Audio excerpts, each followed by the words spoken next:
Good evening all and welcome to another video on All Hail the Ale. It's Saturday night, which means it's craft beer night. And the beer we're going for tonight is from Aldi. It's brewed by Off Axis Brew Co. It's this one. It is Hop the Light Fantastic. And Hop the Light Fantastic is a hoppy pale ale weighing in at 4.7% ABV. Doesn't tell you a huge amount on the can apart from this little bit which says it's a soft, juicy ale that will transport you to pale mountain valleys that are home to hidden battles between fruit and pine notes.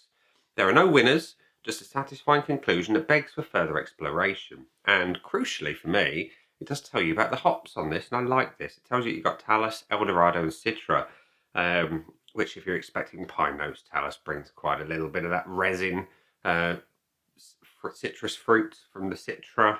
Eldorado and Talus will bring you a bit of grapefruit and a little bit of floral and a few other bits besides. So I like the artwork on this one. It's a little bit trippy. It's a little bit War of the Worlds. If we can get that up close there. There we go. I like it. I do. And it was a bargain price. It was under £2 a can. So this is going in the budget beers playlist, which you haven't seen yet. Check it out up there somewhere. There'll be a link to it at some point. So yeah. So without further ado, let's get this out and into a glass and see what we think.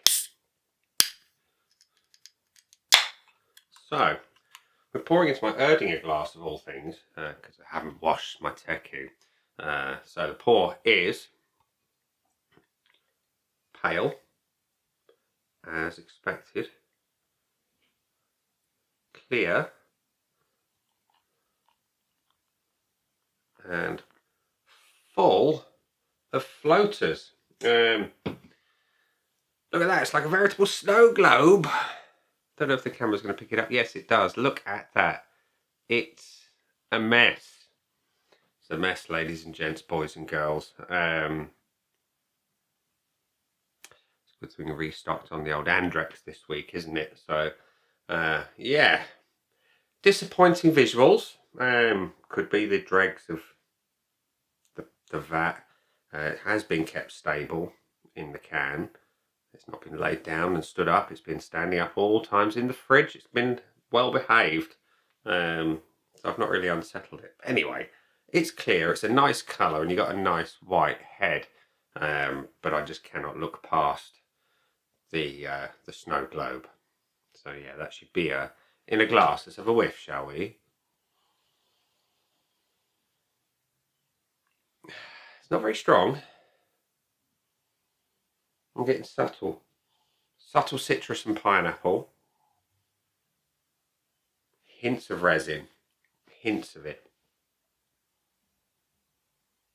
But otherwise it does have that budget beer vibe. Yeah, a bit of pineapple, strong on the citrus, hints of resin, cheap beer smell.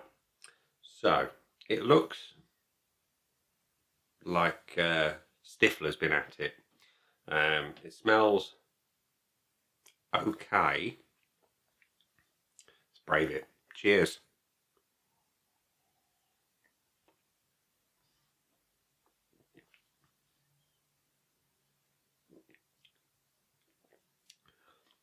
Body's decent, helped by inclusions of extra protein and God knows what else. Botulism. Botulism beer. No, the body's actually decent. It is medium weight, good carbonation. It's nice and subtle in the mouth. It works. The flavour,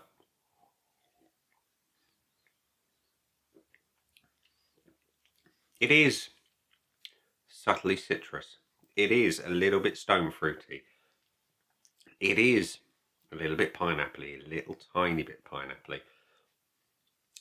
But crucially, it's missing that resin, that piney note, that bitterness that really emphasises a pale ale.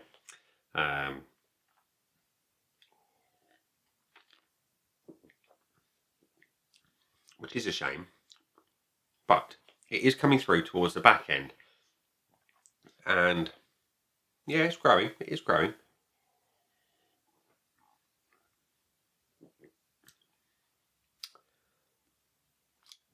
Yeah, okay. As the flavours develop in your mouth, the bitterness increases. the resin starts to punch through. It's not huge, and I wouldn't expect it to be at this kind of price point, but it's there. It's a gesture. That's a good thing. Finish is strangely malty and pretty well balanced in terms of bitterness and sweetness. Sweet up front, then the bitterness comes in later. Yeah. Okay, let's give it some objective scoring, shall we? But before I give it my points, we're going to go to the scoreboard of joy on the old Povo pad today, which says there have been 1,100 check-ins for the beer in question, 3.34 average. 2 people I know have tried it and they've given it 3 1/4. So what am I going to give Hop the Light Fantastic? Apart from 2 fingers for the presentation of the beer in the bottle, in the can. Let's go some points. Visuals. Let's take away the fact that there are more floaters in here than there have ever been in the River Thames after the Thames Water have released all the sewage. It looks all right. It would have been otherwise good. It's clear, it's golden, and it had a nice white head on it. I would have given it a point, but look at all them floaters. It would have had a point, but it's getting a 1/4 because of that. It can't have any more, logically. Aroma. It's got a budget beer smell. And it smells like it's going to give you a hangover. It smells a little bit citrusy, a little bit resinous.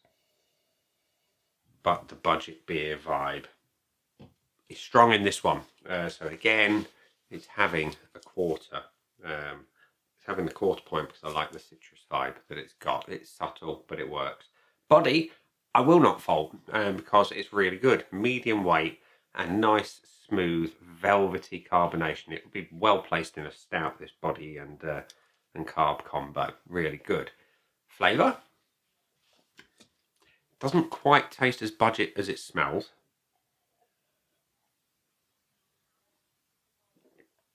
It's well balanced. There is a good malt presence. The hops are there. I'd like more of them, but again, price point comes into play, and it's never going to have as many hops as I'd like. It promises a little bit of sort of pine foresty thing going on. It's there. It's not as much as I'd like, but again, budget in mind. It works for the budget.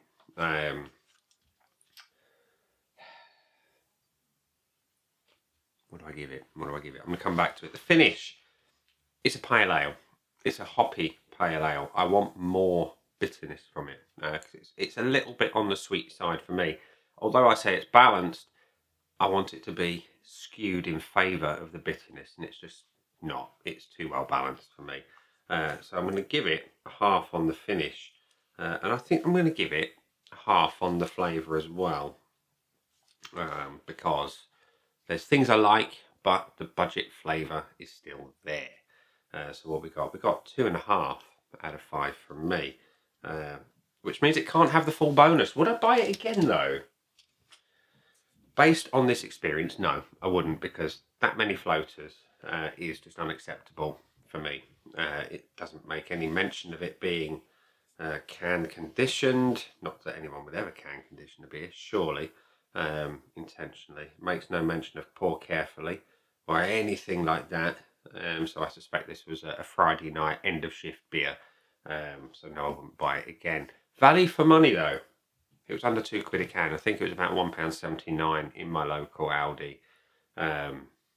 It's pretty good value for money as a cheap fridge filler for people who might want to gravitate away from something like Foster's and try something a little bit more daring without kind of wanting to jump completely in. Dab a couple of toes in the water. So yeah, I'll give it a value for money. But that's where it ends today.